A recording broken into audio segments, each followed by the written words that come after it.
はい。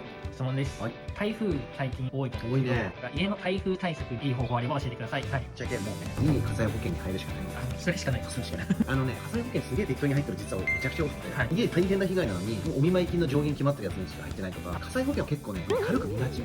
だから必ず風雪害の特約だったり、はい突発事故が起きた時のものとかは絶対入っておくべきだし、あとね、みんな勘違いするんだけど、使ったからといって自動車保険みたいに火災保険料上がんないのよ。上がんない。そう。だから最初に払ったものの中で事故が起きてるんだったら、ちゃんと申請すれば、きちんとそれに対して保険をしてくれるので、いい保険を見直すこと。これまずやった方がいい。決してマイホーム保険代理店じゃないので、営業ではございませんので、あしからず、マイホーム